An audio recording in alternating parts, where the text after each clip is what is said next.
जय श्री राम। ऐसा घोर वाह, अरे वाह, ऐसा युद्ध हो रहा है। हनुमान जी एक पहाड़ उठा करके हनुमान जी मेघनाथ के ऊपर फेंक लेते हैं। ऐसा घोर युद्ध, युद्ध की वर्षा और उधर बड़ा युद्ध, तलवार का युद्ध तलवार वाले से हो रहा है। धनुष युद्ध अपने अपने जैसे सैनिक हैं तो सैनिकों से जुड़े हुए हैं, योद्धा अपने बराबर के योद्धा से जुड़े हैं। जय श्री राम, जय श्री राम।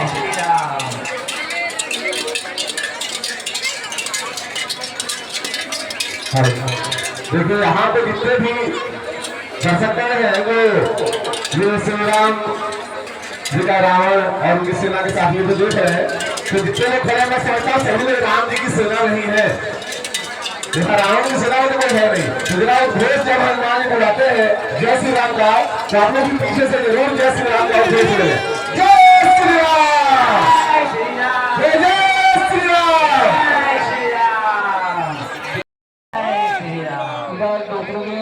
प्रातः काल सभी नित्य क्रिया से निवृत्त होकर के सभी अपने अपने दल में सेना के साथ पहुंच गए। रावण दल में भगवान राम से विचार विमर्श, सुग्रीव से विचार विमर्श हो रहा है। और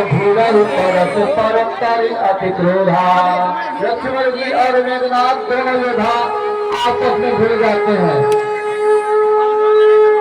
इस युद्ध में लक्ष्मण जी के शक्ति लगेगी। इस युद्ध में लक्ष्मण जी के शक्ति लगेगी। कभी एक सकल नहीं थी निश्चल छलबल कर अनीति। ये दोनों अपना अलग ही लड़ रहे हैं। नाना विधि प्रहार कर वे सीसा राक्षस भयो प्राण अवधीसा। लक्ष्मण जी के प्रहार से मेघनाथ हो गया। बहुत भयंकर युद्ध हुआ और व्याकुल होकर के इधर हनुमान जी पहाड़ उठा करके मेघनाथ के ऊपर छूटते हैं, लेकिन वो हल्का सा दस खाता है। उसके बाद पूरा उसके युद्ध करने लगता है। मेघनाथ के ऊपर मेघनाथ अब वीर घातिनी नामक शक्ति संधान करता है, जिसको लक्ष्मण जी उसकी मर्यादा रखने के वो वीर भागिनी ब्रह्मा की कन्या थी। शक्ति का संहार करता है मेघनाथ और लक्ष्मण जी के ऊपर वीर भागिनी शक्ति छोड़ देता है। जय शंकर, लक्ष्मण जी को मुरझा गई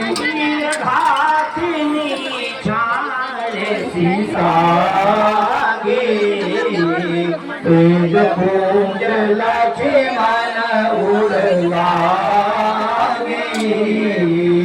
मूर्छा भई शक्ति के लागे, कभी चले गया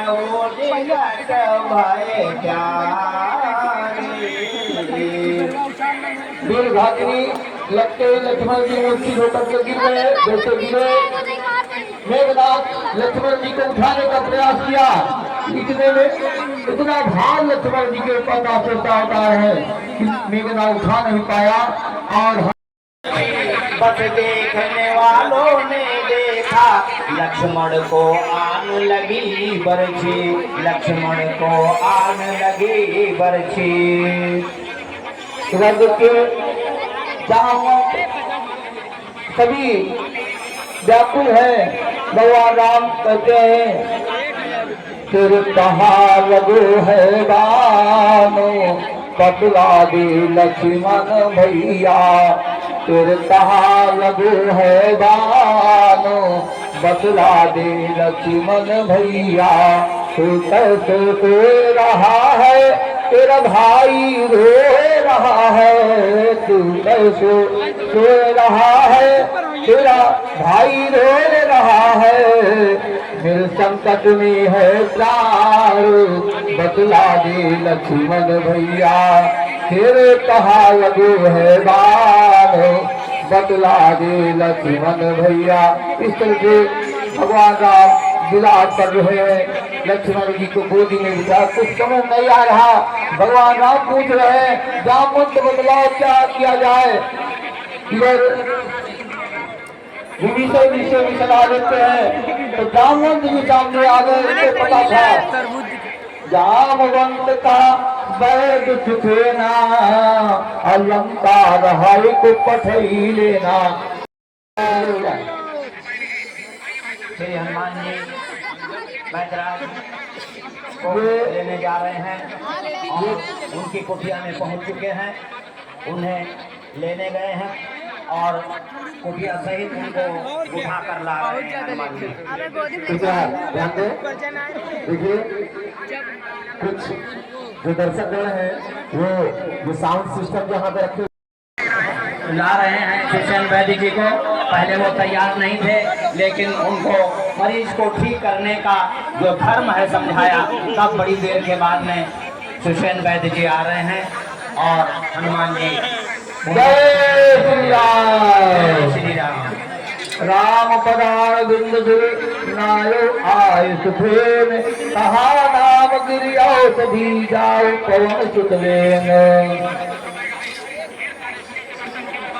भाई सुखेन जी आते ही सबसे पहले भगवान राम से कहने लगे, मैं लंकाधिपति रावण का राजवैद्य हूँ, मैं आपकी सेना का इलाज कैसे करूं, ये धर्म के विरुद्ध है। और भगवान राम ने कहा भले ही मेरे भाई के प्राण न बचे, लेकिन मैं धर्म के लिए अवतार लिया हूँ, मैं धर्म पालक हूँ। मैं तुमसे नहीं कहूँगा कि आप मेरे भाई का इलाज करें, लेकिन एक वैद्य के लिए ना कोई राजा, ना रंग, ना कोई शत्रु, ना कोई मित्र, सब बराबर होते हैं। ये सोच करके आप जो भी करना चाहें तो वैद्य सुखेन कहने लगे धर्म अवतार मैं यही थोड़ा सा जानना चाहता हूँ आपके मुझसे। मेरा धर्म है कैसा भी रोगी हो, शत्रु हो, मित्र हो, सभी का मुझे इलाज करना चाहिए, इसलिए मैं इलाज करूंगा। नाली देखते हैं वैद्य सुखेन, नाली देखते हैं, लक्ष्मण की आंखें देखते हैं और कहने लगे इसका उपाय यही है, अगर द्रोणागिरि पर्वत से कोई जाए और सूर्य उदय होने के पहले ही,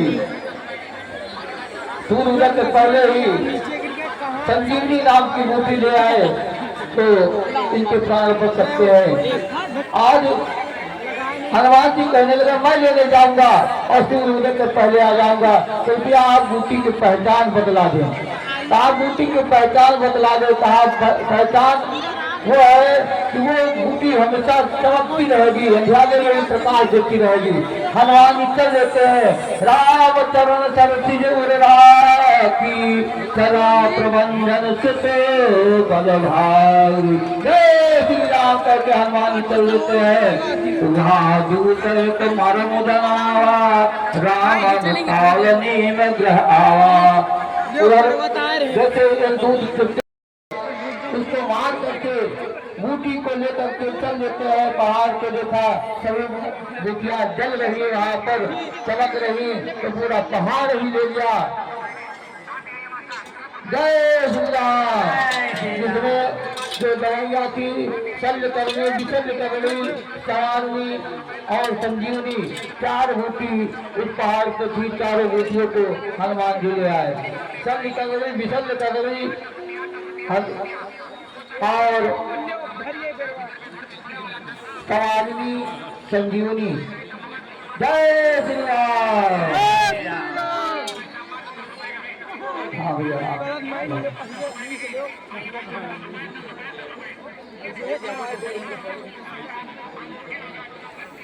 सुषेण वैद्य जी संजीवनी बूटी पहचान कर निकाल चुके हैं और पीस करके ये लक्ष्मण जी के शरीर पर नाक में और मुंह में दवा डाल रहे हैं। उसका रस जा रहा है और धीरे धीरे करके शरीर तेजवान होने लगा। शरीर तेजवान हो रहा है। शरीर से चारों तरफ से प्रकाश की किरणें भर रही हैं और प्रकाश किरणों से शरीर तेजवान हो रहा है। संजीवनी काम कर रही है। संजीवनी अपना तेज दिखा रही है, शरीर में बल प्रदान कर रही है। संजीवनी ये है अपना पूरा प्रभाव लक्ष्मण जी पर डाल रही है, जिससे लक्ष्मण जी के थोड़ा थोड़ा उंगलियां कंपन करने लगी हैं। उंगलियों में कंपन शुरू हो गया है। अब हाथ की उंगलियां चलना शुरू हो गई हैं। लगता है अब बहुत जल्दी ही कामयाबी मिल जाएगी। सुषेण वैद्य जी भी बड़ी मशक्कत के साथ में जुटे हुए हैं। सब जगह दवाई मालिश कर रहे हैं, औषधियों का लेप चेक कर दिया है और नाक में और मुंह में दवा टपकाई जा चुकी है। शरीर धीरे धीरे तेजवान हो रहा है। शरीर तेजवान हो रहा है और औषधि काम कर रही है। देखिए अब आगे क्या होता है। श्याम रामचंद्र की इधर देखिए